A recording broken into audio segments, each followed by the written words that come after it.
जय शिवराय। मी पांडुरंग कदम। आपल्या सर्वांना माहिती आहे, काल एक कितकी चितळे नावाची या महाराष्ट्रातील भंगार अवलाद आपल्या सर्वांना माहिती आहे। त्या ठिकाणी तिने एक काल व्हिडिओ काढला आणि त्या व्हिडिओमध्ये ती काय म्हणते माहितीये का, मराठा आरक्षणाचं मग आंदोलन चालू आहे, मग त्यांनाच माहितीये का, माहिती नाही ते मागण्या काय आहेत, हे एक वक्तव्य।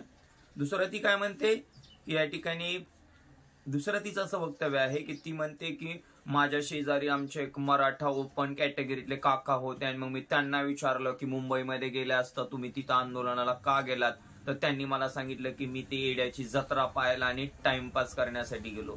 तर हे आरामखोर अवलाद केतकी चितळे, तुला एकदा सांगू इच्छितो की आमच्या मागण्या आम्हाला चांगल्या प्रकारे माहिती आहेत। मनोज जरांगे पाटील म्हणजे आमच्या दादानी जरी शिवराळ भाषा वापरली असली तरी सुद्धा आम्ही दादाच्या पाठीमागं खंबीरपणे उभे आहोत। लक्षात येते का, आम्ही दादाच्या पाठीमागं 100% खंबीरपणे उभे आहोत। दादांनी भाषा वापरली, समजू शकतो त्यांची अवस्था काय होती हे आम्हाला माहिती आहे। त्यामुळे या ठिकाणी तू चिपटपणा शिकू नकोस। आम्हाला आमच्या मागण्या चांगल्या प्रकारे माहिती आहेत। आम्ही आमच्या मागण्यावरती आजही ठाम आहोत। आम्हाला 50%च्या आतमध्ये ओबीसी मध्ये आरक्षण या ठिकाणी हवं आहे, ही आमची मागणी आहे। त्याच मागणीवरती या ठिकाणी मी ठाम आहोत आणि सगळे सोयऱ्याचं जे अधिसूचना आहे त्याचं कायद्यामध्ये रूपांतरण करावं, ही आमची मागणी आहे। त्या मागणीवरती आम्ही ठाम आहोत।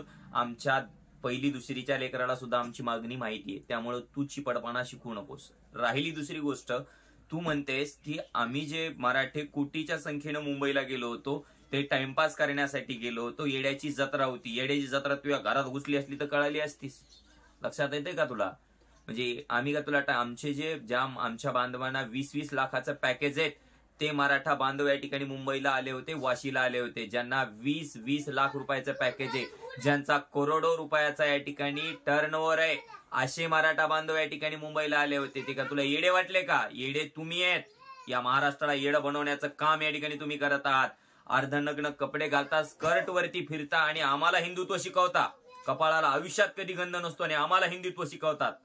दुसरी महत्वाची गोष्ट, रियाज अली सारखे, इसाक पठाण सारख्या माणसासोबत या ठिकाणी तुम्ही डेटवरती जाता आणि आम्हाला हिंदुत्व शिकवता। आम्हाला हिंदुत्व शिकवण्याची गरज नाही। ज्या वेळेस पण हिंदूवरती संकट येतं, या देशावरती संकट येतं, या राष्ट्रावरती संकट येतं, तर सगळ्यात पुढे या ठिकाणी मराठे असतात। आणि तू काय त्या ब्राह्मण ऐक्य परिषदेमधून आम्हाला चिपटपणा शिकवायला लागलीस का? तुझी अवकात नाही। लक्षात आलं का? तुम्ही कोणाच्या जीवावर उड्या मारायला तर लक्षात घ्या, वेळ आल्यानंतर कुणी नसतंय। शेवटी मराठे जर अवकातीवर आले तर त्या ठिकाणी तुम्हाला पळता भुई या ठिकाणी कमी होणार नाही। मग त्यावेळेस गायावाया करतात, नाही मग आमचं याव झालं त्याव झालं। त्यामुळे पुन्हा एकदा सांगतो, मराठ्याला अवकातीवर येण्याची वेळ येऊ देऊ नका। तुम्ही याच्या छोट्या छोट्या कार्यक्रम घेऊन या ठिकाणी मराठ्याची बदनामी करण्याचा प्रयत्न करतायत का? मराठ्याची अवकात पाहिजे का तुम्हाला? जर मराठी अवकातीवरती आले ना, कुठंच राहणार नाही तुम्ही। त्यामुळे केतकी चितळे, तुला जर लयच चर्चेमध्ये राहावंच वाटतं ना, पुरेच कपडे काढ, तुम्हाला सवय आहे। लक्षात आलं का?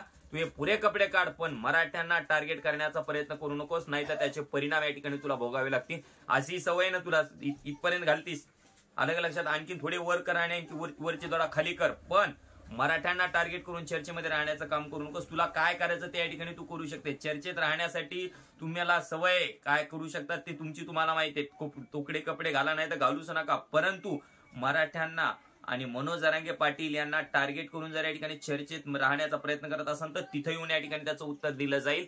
तुर्तसा थांबतो। केतकी चितळे, पुन्हा एकदा तुला सूचना नाही, धमकी समाज, या ठिकाणी मराठ्यांना टार्गेट करण्याचा प्रयत्न करू नकोस। मराठ्यांना अवकातीवर यायला वेळ लागणार नाही। आम्हाला आमच्या प्रकारे चांगल्या प्रकारे माहिती आहे, आम्ही मोर्चामध्ये का जातो, आमची मागणी आम्हाला चांगल्या प्रकारे माहिती आहे। त्या आम्ही जे मुंबईला आलो तर त्यावेळेस टाइमपास म्हणू नको, गांड फाटली होती। लक्षात आलं का? सगळ्याचे घाबरले होते, सरकार घाबरलं होतं, पाया पडू लागलं। आणि तू आम्हाला शिकाव्या लागलीस का की तिथे येड्याची जत्रा अशी असती का? येड्याची जत्रा तुमच्या असतात, ज्या तुमच्या घरात होत्यात। तुम्हाला त्या सगळ्या दुनियेला माहिती आहे तुमच्या येड्याच्या जत्रा कशा असतात। तर तुम्ही ज्या पब मध्ये त्यानंतर तुम्ही डेट करतात ना, त्यावेळेस ज्या जत्रा होतात ना, त्या आम्हाला चांगल्या प्रकारे माहिती आहे। त्यामुळे तो चिपटपणा कृपया तुम्ही आम्हाला शिकवू नये। तुर्तसा थांबतो। जय जिजाऊ, जय शिवराय, एक मराठा लाख मराठा।